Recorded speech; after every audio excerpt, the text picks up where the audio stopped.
Goeiemôre Suid-Afrika, Saterdag 1400 Bravo, Suid-Afrika tyd, die tyd wat ek hierdie berig maak.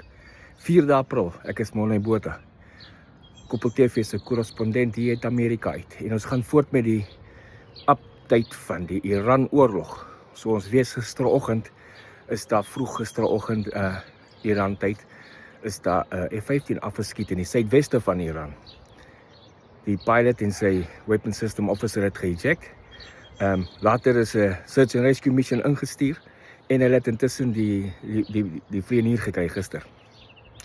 Hulle soek nog steeds na die weapon system operator, so daai search and rescue operation gaan nog steeds voor. Tydens hierdie operasie het hulle ook 'n A-10 wat air support gegee het raak geskiet.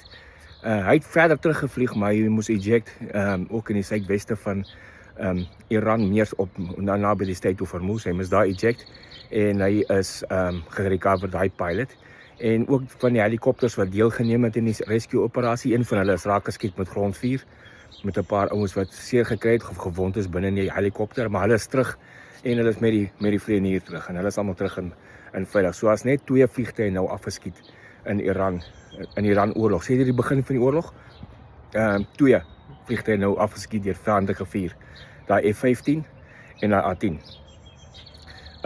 As jy kyk in die terme van die groot oorlog, na duisende en duisende combat sorties, is dit nie 'n slegte rekord om te hê dat hulle nog net kon regkry om net 2 af te skiet in hierdie 35 dae met duisende combat sorties vir daar was nie. So gaan dit aan, die strikes in Israel en die strikes in Iran gaan voort. Gister het die Iran reg gekry om 'n paar ballistiek missiele weer af te vuur in die rigting van Israel. Clusterbomme weer gebruik. Paar van die clusterbombe het die grond gemaak, of het almal sal die grond maak as skiet jy die cluster met die missiel af. Allei bomblets ontplof nie altyd nie. Maar die wat val is nie 'n baie groot ontploffing nie, dis omtrent die krag van 'n landmyn of kleiner. Maar dat ook een ballistiese missiel moontlik deurgekom in 'n strike. Hulle is nog nie seker of daai een plek wat getref is Israel, maar net deel van die clusterbomblets was wat bymekaar geval het, of is dit 'n aparte missiel wat deurgekom het? Ons sal seker nog meer vandag, dit was vanoggend gewees, ons sal seker vandag later nog meer inligting daaroor kry. So, strikes gaan aan behalwe by die omgewing waar die search and rescue op die oomblik aan die gang is. So obviously soek Iran sterk na daai pilot, want as hulle hom kan kry, gaan hulle hom bereid, definitief, dit gaan 'n definitiewe propaganda wen vir hulle wees. Interessant om te sien hoe al die anti-Trump media nou skielik op die bandwagon spring. En kyk, hulle het 'n vliegtuig afgeskiet. Seker wil hulle hê die Iraniërs moet 'n goue sterretjie op die voorkop kry, dat hulle dit nou eventually reg gekry het na die 35 dae om 2 Amerikaanse vliegtuie af te skiet, nadat hulle duisende sorties oor Iran vlieg. Nou vra die mense my, maar as Amerika het mos air superiority, hoe kry hulle dit reg om iemand af te skiet?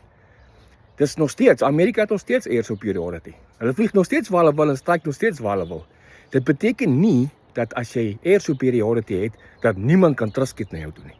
So dit beteken maar net, as jy air superiority beteken, jy het die reg om te vlieg waar jy wil, en jy die behoefte om te vlieg waar jy wil en te strike waar jy wil. En dit is wat nog steeds gebeur.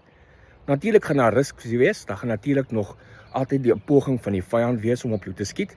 Maar dit beteken nie, as hulle 'n poging het om op jou te skiet en hulle kan dit nog reg kry, dat jy nie meer air superiority het nie. So air superiority beteken, as jy kan oor 'n vyandige gebied vlieg en teikenstryf na wil, dan het jy air superiority, soos wat in die laaste 4 weke gebeur in Iran. So dis basies ons update vir vandag. As daar nuwe goed deurkom, sal ek julle laat weet. Ek is Morne Botha, Koppel TV se korrespondent regsteeks hier uit Amerika uit. Geniet die dag.